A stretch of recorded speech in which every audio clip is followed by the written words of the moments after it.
Hello and welcome back to my channel. I hope आप सब ठीक होंगे। आज की वीडियो यूनिवर्सिटी के पेपर्स के अकॉर्डिंग बहुत ही ज़्यादा अहम है। आज हम डिस्कस करने जा रहे हैं मैथ्यू ऑर्नर का एक मैग्नम ऑपस एसे जिसके बगैर लिटरेरी क्रिटिसिज्म का सिलेबस अधूरा है।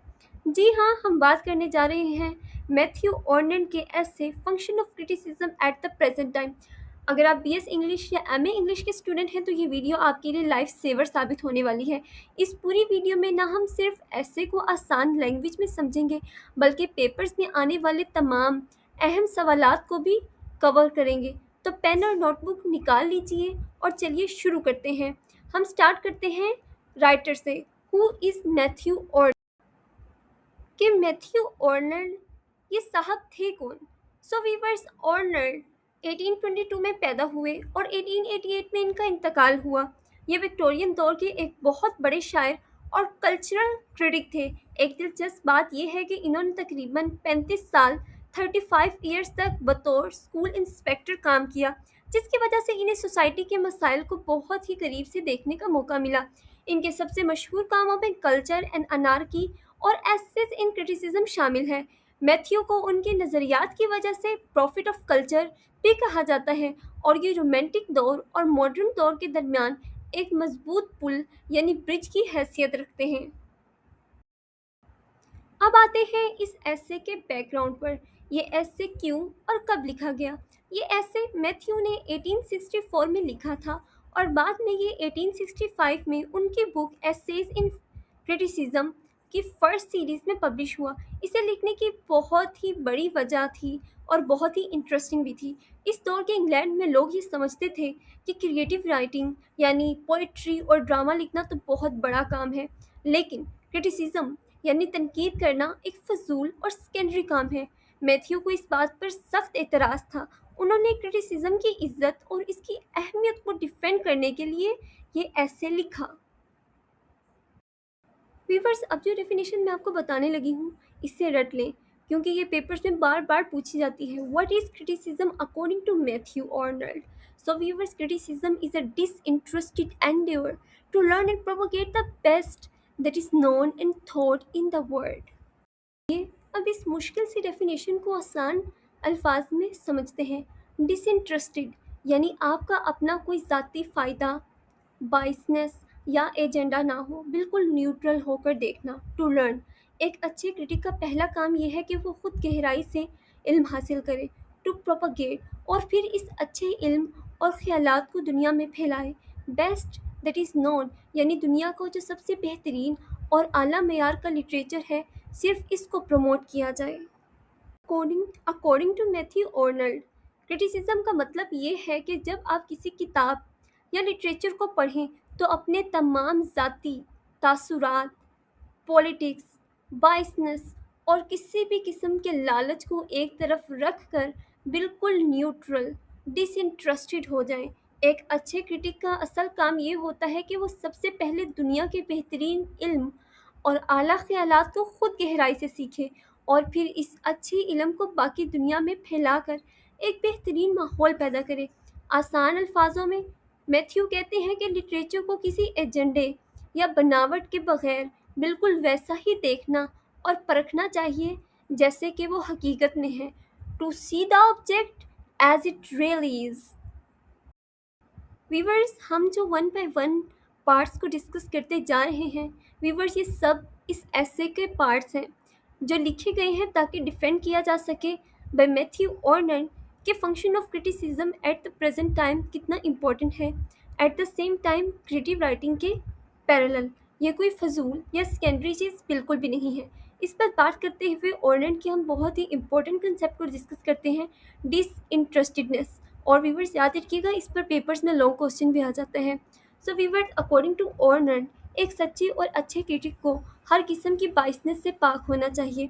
इसका कोई अपना पर्सनल इंटरेस्ट ना हो, वो किसी पॉलिटिकल पार्टी से मुतासिर ना हो, वो मजहबी यानी रिलीजियस बाइसेस से दूर हो और वो प्रैक्टिकल फ़ायदे ना सोचे कि इस किताब की तारीफ़ करूँगा तो मुझे क्या मिलेगा। क्रिटिक का काम सिर्फ़ और सिर्फ सच्चाई की खिदमत करना है, चाहे वो सच कितना ही कड़वा क्यों ना हो। अब तक व्यूवर्स हम ये पढ़ते आ रहे हैं कि फंक्शन ऑफ क्रिटिसिज्म है क्या। लेकिन हमने ये तो पढ़ा ही नहीं कि फंक्शन ऑफ क्रिटिसिज्म करता क्या है। वीवर्स, ऑर्नर का आंसर एक बहुत ही खूबसूरत लाइन में देते हैं कि क्रिटिसिज्म का असल काम या फंक्शन क्या है। तो वो कहते हैं, to see the object as in reality itself it is, to see the object as in itself it really is। यानी लिटरेचर को बिल्कुल वैसे ही देखना जैसे कि वह हकीकत में है। इसमें अपनी मर्जी के रंग नहीं भरने, ना ही अपने किसी एजेंडे के तहत इसको अच्छा या बुरा कहना है। बस एक ईमानदाराना, ऑनेस्ट और एक अच्छा जायज़ा लेना है। और यही वीवर सब कुछ क्रिटिसिज्म का असल मकसद और असल पर्पस है। Criticism versus creative writing. यहाँ पर मैथ्यू एक बहुत बड़ी बहस छेड़ते हैं। Creative power versus critical power. लोग कहते थे कि क्रिएटिव राइटिंग सुपीरियर है और क्रिटिसिज्म बस एक मामूली काम है। ऑर्नर ने कहा, ठहरें, आप गलत सोच रहे हैं। ऑर्नर का मानना था कि क्रिटिसिज्म दरअसल क्रिएटिव राइटिंग के लिए ज़मीन तैयार करता है, यानी उसकी फाउंडेशन है। जब तक सोसाइटी में अच्छे क्रिटिक्स अच्छे ख्यालात की गर्दिश यानी सर्कुलेशन ऑफ बेस्ट आइडियाज़ नहीं बढ़ाएंगे, तब तक कोई बड़ा पोइट या लिटरेरी क्रिटिक जन्म नहीं ले सकता। पोइट्री यानी कोई ऐसी चीज़ नहीं जो पोइट खला में बैठ कर लिखता है। इसे अच्छे माहौल और अजीम ख्यालात की ज़रूरत होती है, और वो माहौल और कोई नहीं, सिर्फ और सिर्फ क्रिटिसिज्म ही फराहम कर सकता है। इस टेबल को गौर से देखें, इससे आपको दोनों पावर्स का फ़र्क बिल्कुल क्लियर हो जाएगा। क्रिएटिव पावर का काम लिटरेचर प्रोड्यूस करना है, जबकि क्रिटिकल पावर इस लिटरेचर को इवेलुएट करती है। वीवर्स, क्रिएटिव पावर को काम करने के लिए बेहतरीन आइडियाज़ की ज़रूरत होती है, और वो आइडियाज़ कौन सप्लाई करता है? हमारी क्रिटिकल पावर।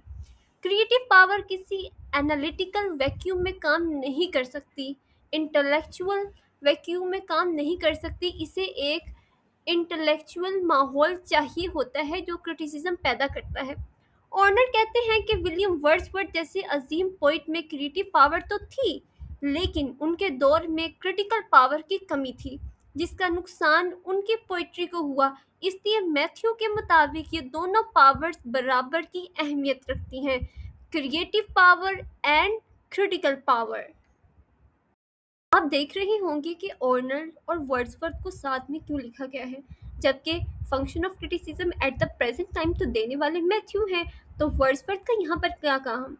वीवर्स, ऑर्नर ने क्रिटिसाइज किया है वर्ड्सवर्थ को function of criticism at the present time अपने ऐसे में। अब आप सोच रहे होंगे कि ऑर्नर ने इतने बड़े रोमांटिक पोइट वर्ड्सवर्थ पर तनकीद क्यों की। ऑर्नर कहते हैं कि वर्ड्सवर्थ बिलाशुबा एक अजीम पोइट थे, लेकिन उनके साथ मसला ये था कि वो पढ़ते बहुत कम थे। He did not read enough. वो अपने ही ख्यालात में गुम रहे, और यूरोप में जो नए और अजीम आइडियाज़ आ रहे थे, इनसे कटे रहे। क्योंकि इनके इर्द गिर्द कोई अच्छा क्रिटिकल माहौल नहीं था, इसलिए इनके बाद की पोइट्री का मयार गिर गया। ऑर्नर इस मिसाल से ये साबित करते हैं कि चाहे कोई कितना ही बड़ा जीनियस क्यों ना हो, इसे अपने इर्द गिर्द अच्छे क्रिटिसिज्म की ज़रूरत ज़रूर होती है। व्यूअर्स, इस ऐसे ये इस ऐसे का दूसरा सबसे अहम तरीन टॉपिक है, द टच स्टोन मेथड, कसौटी का तरीका। ऑर्नर ने लिटरेचर को जज करने के लिए एक फॉर्मूला दिया है। वो कहते हैं कि अगर आपको ये चेक करना है कि कोई नई लिखी गई किताब या पोइट्री वाकई आला दर्जे की है या नहीं, तो उसका मवाजना दुनिया के अजीम तरीन शाहकारों क्लासिकल वर्क से करें। इन अजीम शाहकारों को ऑर्नर टच स्टोन्स कहते हैं, जैसे होमर, डेंटे, शेक्सपियर और मिल्टन की राइटिंग्स। अगर दुनिया का नया लिटरेचर इन पुराने टीचर्स के मयार पर पूरा उतरता है तो वो ग्रेट लिटरेचर है, वरना नहीं। ये बिल्कुल ऐसे ही है जैसे सोना चेक करने के लिए इसे कसौटी पर परखा जाता है। लेकिन वीवर्स, मैं यहाँ पर थोड़ा सा डिसएग्रीड हूँ मैथ्यू से, क्योंकि हर राइटिंग की अपनी एक वॉइस होती है, अपनी एक इंडिविजुअल पर्सनैलिटी होती है। हम किसी भी चीज़ को कंपेयर करके उसके अंदर खामियां नहीं निकाल सकते, क्योंकि हर एक राइटिंग अपनी आइडेंटिटी रखती है। हमारा अगला कॉन्सेप्ट है free play of mind. According to Arnold, सच्चे क्रिटिसिज्म के लिए ज़रूरी है कि अक्ल और सोच पर कोई पाबंदी ना हो, जहन को बिल्कुल आज़ाद छोड़ दिया जाए ताकि वो हर टॉपिक पर ऑनेस्टी से गौर कर सके। अगर हुकूमत, सियासत या कोई मखसूस पॉलिटिकल एजेंडा क्रिटिक की सोच पर सेंसरशिप लगा देगा तो क्रिटिसिज्म कभी भी सच्चा और न्यूट्रल नहीं रह पाएगा। इसलिए माइंड की फ्री प्ले बहुत ज़रूरी है। स्टूडेंट्स, आप सब जानते ही होंगे कि पहले ज़माने के जो पोइट होते थे वो पॉलिटिकल पार्टीज़ या जो किंग यानी मोनार्की एग्जिस्ट करती होती थी उससे डरा करते थे, यानी उसकी सेंसरशिप से डरा करते थे कि कोई उन्हें बैन ना कर दे और उनका बना बनाया कैरियर तबाह बर्बाद ना हो जाए। इसी पर वीवर्स इसी को ही क्रिटिसाइज़ करते हुए मैथ्यू लिखते हैं कि जब तक रिस्ट्रिक्शन होगी अपने ही वजूद पर, अपनी ही थिंकिंग पर, तो कोई भी इंसान जिस तरह से वो सोचता है कभी भी अपनी सोच को वैसे का वैसे सामने नहीं ला सकता। तो हमें इन जंजीरों को तोड़ना होगा जो फिजिकली तो नज़र नहीं आती लेकिन मेंटली इंसान को अंदर ही अंदर ख़त्म कर देते हैं। मैथ्यू क्रिटिसिज्म की दो टाइप्स बताते हैं, एक है प्रैक्टिकल और दूसरी है theoretical. First one is practical criticism. ये वो क्रिटिसिज्म है जो रोज़मर्रा की सियासत, वक्ती फ़ायदों और सोशल मामलात में उलझ जाता है। मैथ्यू कहते हैं कि ऐसा क्रिटिसिज्म बहुत ख़तरनाक है क्योंकि ये सच्चाई का साथ छोड़कर किसी न किसी पार्टी का साथ देने लगता है। Second one is theoretical criticism, जिसको ट्रू क्रिटिसिज्म भी कहा जाता है। ये वो है जो उन प्रैक्टिकल और वक्ती फ़ायदों से ऊपर उठकर सिर्फ सच्चे ख्यालात और खालिस सच्चाई पर फोकस करता है। ये हमेशा डिसइंटरेस्टेड रहता है। Now we will discuss Arnold's view on English criticism. Arnold अपने दौर के इंग्लिश क्रिटिक्स से सख्त नाराज थे और उन्होंने उन पर खुलकर तनकीद की। आखिर क्यों?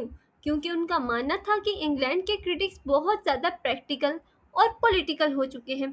वो लिटरेचर को लिटरेचर की नज़र से नहीं देखते बल्कि ये देखते हैं कि लिखने वाला किस पॉलिटिकल पार्टी और किस ग्रुप से ताल्लुक़ रखता है। यानी प्रेस्टीज का मसला आ चुका था। वो बहुत ज़्यादा नेशनलिस्टिक यानी कौम परस्त थे और यूरोप के दूसरे अच्छे आइडियाज़ को कबूल करने के लिए तैयार ही नहीं थे। मैथ्यू का कहना था कि इस मामले में फ्रांस और जर्मनी का यूरोपियन क्रिटिसिज्म इंग्लैंड से कहीं ज़्यादा सुपीरियर और आज़ाद है। स्टूडेंट्स, इम्तिहान यानी एग्ज़ाम रूम में जाने से पहले इन पॉइंट्स को अपने जहन में अच्छी तरह लॉक कर लें। ये ऐसे 1864 में लिखा गया। क्रिटिसिज्म क्या है? ये एक डिसइंटरेस्टेड एंडेवर है, बेहतरीन आइडियाज़ को सीखने और फैलाने का। एक क्रिटिक की सबसे अहम क्वालिटी डिसइंटरेस्टेडनेस, गैर जानिबदारी है। क्रिटिसिज्म का फंक्शन है to see the object as it really is.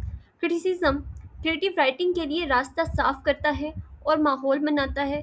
Literature को जज करने के लिए टच स्टोन मेथड का इस्तेमाल करें। सोच की आज़ादी यानी फ्री प्ले ऑफ माइंड ज़रूरी है। ऑर्नल्ड ने इंग्लिश क्रिटिक्स को उनके पॉलिटिकल और प्रैक्टिकल बाइस की वजह से क्रिटिसाइज़ किया। अब आप यूनिवर्सिटी के पास्ट पेपर्स उठाकर देखें तो आपको घुमा फिरा कर यही सवालात मिलेंगे।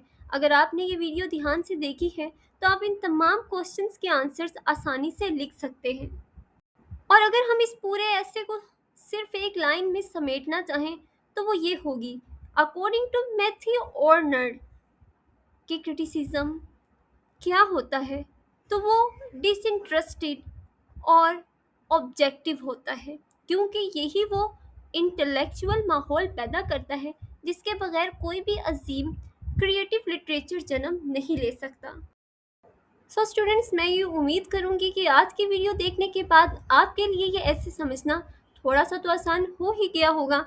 तो अगर आपको इस वीडियो से कुछ भी हेल्पफुल लगा हो तो मेरे चैनल को आपने सब्सक्राइब करना तो बिल्कुल भी नहीं भूलना। मेरी वीडियो को आपने अपने फ्रेंड्स के साथ शेयर भी करना है। Thanks for watching.